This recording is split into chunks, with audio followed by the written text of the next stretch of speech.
The governor, who was conducted around the scene of the fire incident in the company of the heads of relevant agencies, said his government will take quick action to restore normalcy in the area within 48 hours. They will ensure that all those who have lost properties and even lost their shops will quickly find a way to let them get back to their normal business life.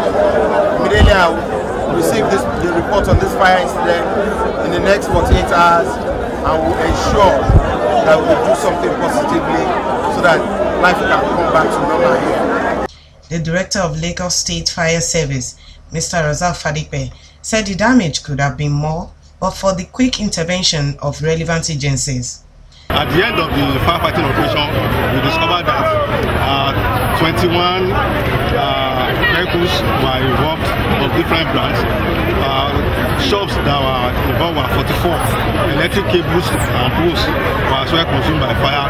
6 motorcycles, popularly called Morwa, were also consumed by the fire, including the tanker that was the cause of the fire as well. The important thing is to thank Lagosians for contacting us on time through our 767 and 112. It is very critical that we need the partnership. The other thing I just want to implore Lagosians is to please keep back a bit whenever there is a disaster, in order for those of us that are doing the work to be able to do it cleanly. Some victims count their losses.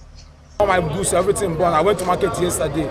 All my money, I borrow money, I go market, buy everything, put on yesterday Monday. In the night, everything burned. I was called around 1:30 that there's a fire at our house at Iyana Ipaja. So I ran here to look at what we can do. Eyewitnesses say the fire started at about 1 o'clock in the morning. According to them, the fire was caused by a tanker driver who was sleeping behind the wheels. From Lagos, Victoria Olabode, NTA News.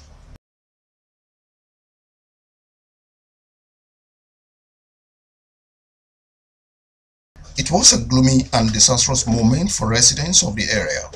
The petrol tanker was said to have skidded off the bridge at about 1:30 in the morning, spilling its contents across streets in the area.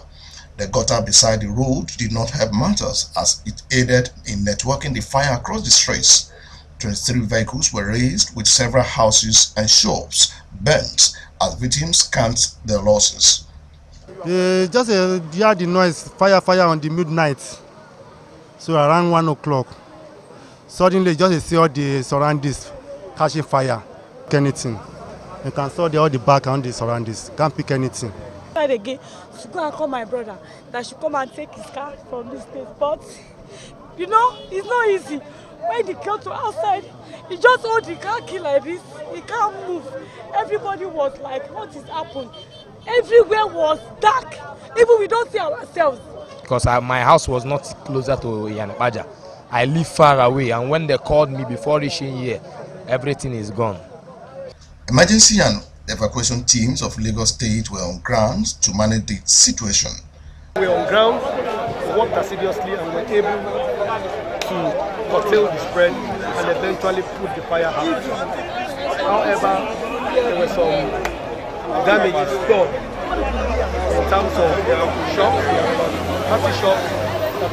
What we are looking forward is just to evacuate the vehicle away from the road to avoid any traffic gridlock, and at the same time, once we try to move it away from the road, then we'll sort it out by taking the burnt carcass away from here to our scrap yard in Oshodi, where we have a big scrap machine from the Ministry of Transport, where we are going to sort it out there. 14 people, according to the authority, sustained various degrees of injuries and were already attended to by the State Ambulance Service. No life was lost to the unfortunate incident as security officials were on ground to control traffic. In Lagos, Jesuta Moses, NTA News.